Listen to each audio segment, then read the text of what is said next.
Assimilation into the American life was an unstoppable force, unrelenting in its goals. It made perfect wisdom to blend into the current rather than die in the turbulent undertow that was decimating all red people. Like a whitewashing tsunami, a blunt force causing trauma to every living creature in its wake. Much ado, like railroads that damaged the buffalo herds and nomadic tribes living off those beasts. Even the enslaved paid in blood while laying these arteries of iron across the once quiet terrain, allowing the blackened, bellowing of soot to tower into the innocence of blue skies as the locomotion carried the end of one civilization by supplying the conquering of one being born. It seems a generational curse to sacrifice the young in order to gain a leg up in Western life. It takes only one to save many, according to a lot of religious zealots. Even the God-haters, the true antichrists, who gather in secrecy, believe in this brutality.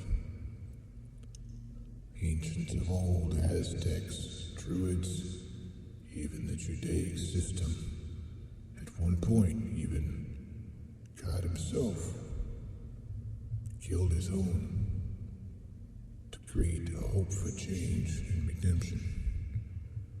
Ironic, isn't it?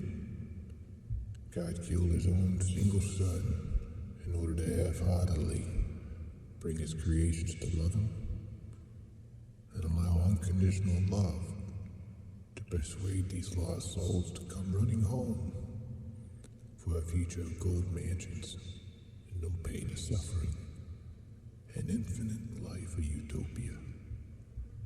It sounds ridiculous and sacrilegious, though. It's impossible. Love won't kill its own. A creation story built on this premise is almost as temporaneous as the fractional reserve banking system.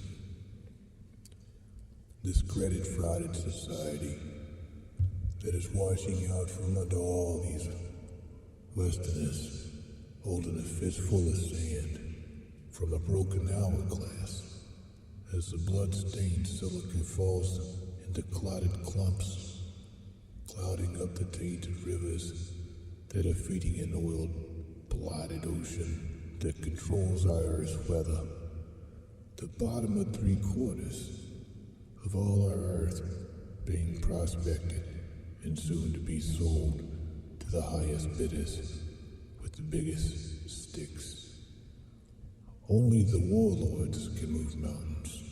Seeds of mustard are merely mashed and packaged to be discarded onto the concrete of our modern-day coliseums.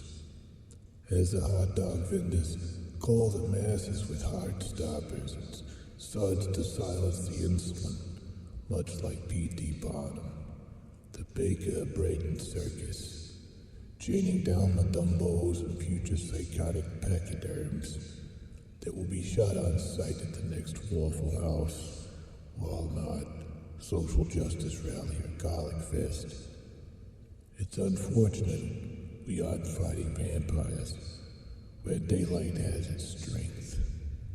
No, our enemies bask in the sun and create our nightmares over Christmas holidays, while the Dudley Do-Rights are at home, resting from the ensuing battles, a forefront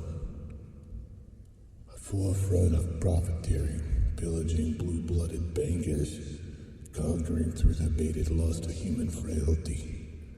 Money brings us to our knees, our wounded, calloused knees, picking an open mouth to eat a sacrament, his fleshed feast of fortune, sharing his table scraps with the dogs who lick the hands, too afraid to even bark, let alone bite. Those teeth are more valuable bleached white than chewing on the marrow of disdain offered by the very kings, killing their kinsmen.